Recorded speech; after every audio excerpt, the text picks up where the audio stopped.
Bonjour à tous, sabah al-khair. Ladies and gentlemen, don't be surprised I will pronounce my speech in English. I would prefer to do it in French or Arabic, but they did not give me the choice. So maybe some of the words will be pronounced in French. Anyhow,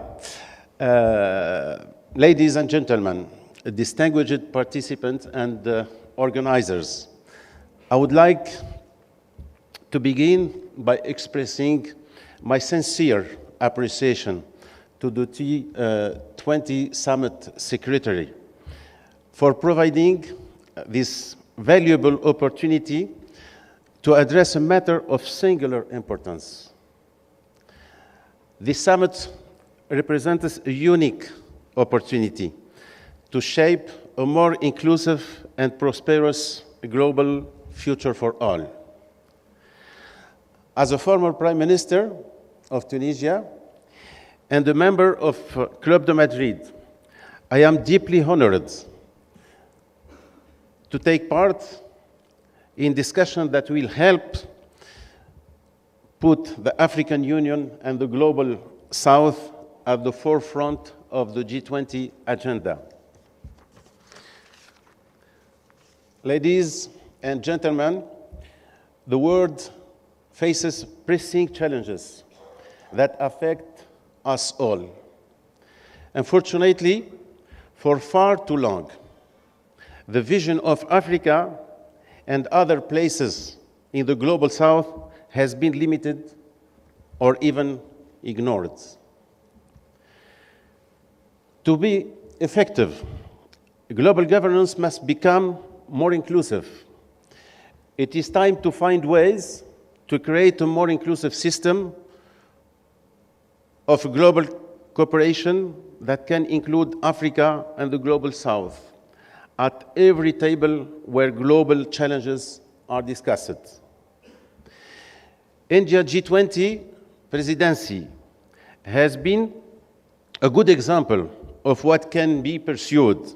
Prime Minister Modi made this very clear when he said that he would use this G20 presidency to give voice to the concerns of the Global South, and when he supported the idea of granting the African Union permanent membership of the G20. This is a positive development that deserves careful consideration. Hopefully, it will inspire other forums to follow the same path. The IMF, for example, should expand its executive board by creating additional seats for emerging and developing countries, especially African countries. So should the Secretary Council for obvious reasons. Multilateralism. En français, multilatéralisme. I think it's close, but it's easier in French to pronounce.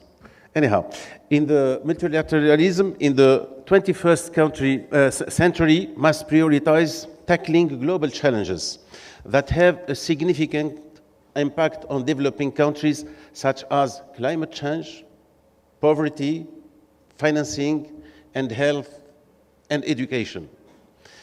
Multilateral institutions need to adapt to new realities. The lack of adequate representation from Africa and the Global South could be detrimental to the G20 and its credibility. I can see the deep frustration in developing countries at the moment. The recovery from the pandemic has been very uneven. Wealthy countries recovered from the economic impact with expansionary monetary and fiscal policies. Trillions have been spent, but developing countries, many of them heavily indebted and with less fiscal space, have not been able to do the same. Official data suggests that more than 50 countries are in a technical default, at high risk of default, or facing extremely expensive market financing. The common framework for debt treatment is not working, and inflation and rising interest rates are adding to the unsustainable financial pressures on developing countries. Africa, for example, now spends more on debt servicing than on health care. There is an urgent need to reduce the immediate burden on Africa and other developing countries. We need really a structural response. The international community must reform the international financial architecture to make it resilient, equitable, and accessible to all. Reimagining a future of growth and development in Africa must start with a radical transformation of our financial systems. On climate now, Africa and the Global South should be supported financially and technically to help our economies accelerate decarbonization. The loss and damage fund agreed in Sharm el-Sheikh must be made operational. The work of G20 is essential, but how can we expect to tackle this crisis without African voices at the table? Joining the G20 will, of course, pose political, cultural, and technical challenges for the African Union and the African countries. But it is time to rise to these challenges.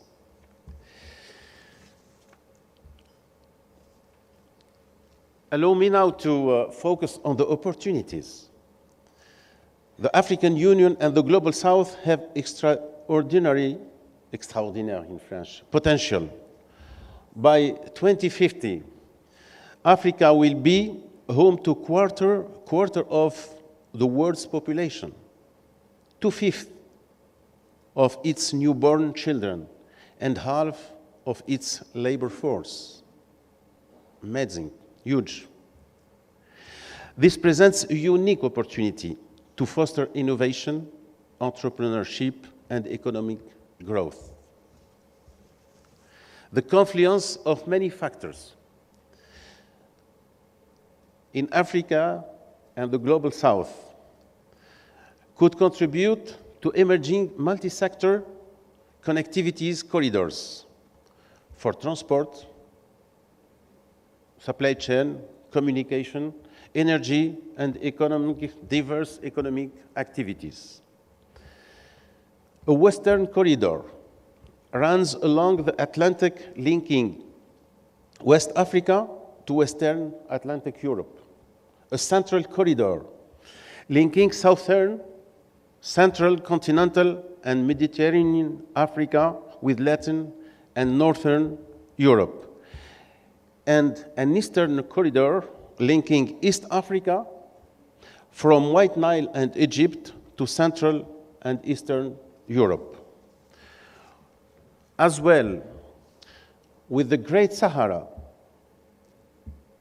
the Grand Sahara, it is also potentially a major player in renewable energies, green hydrogen, and electricity, huge opportunities.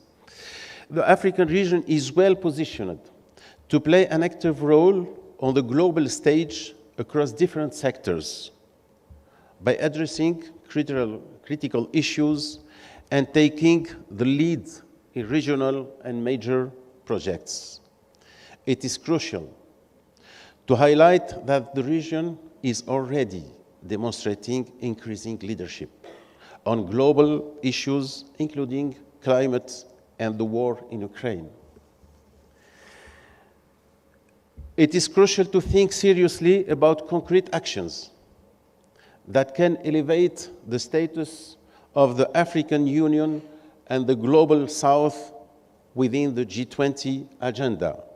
First, we must advocate for increased representation of African and Global South leaders in global fora to ensure that our voices are heard and our concerns and interests are taken into account on issues that directly affect our regions.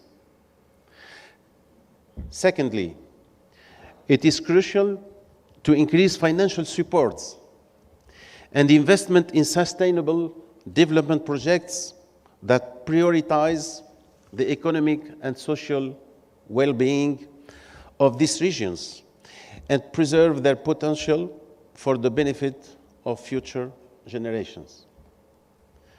Cooperation in areas such as infrastructure, education, health, and technology will promote inclusive growth and prevent the widening of the technological and innovation gap between countries and regions.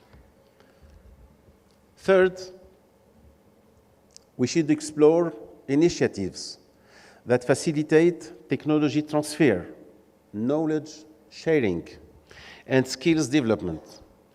In other words, we need to move away from being labeled as a low-cost regions or low-cost countries and build our future on knowledge and competitive innovation.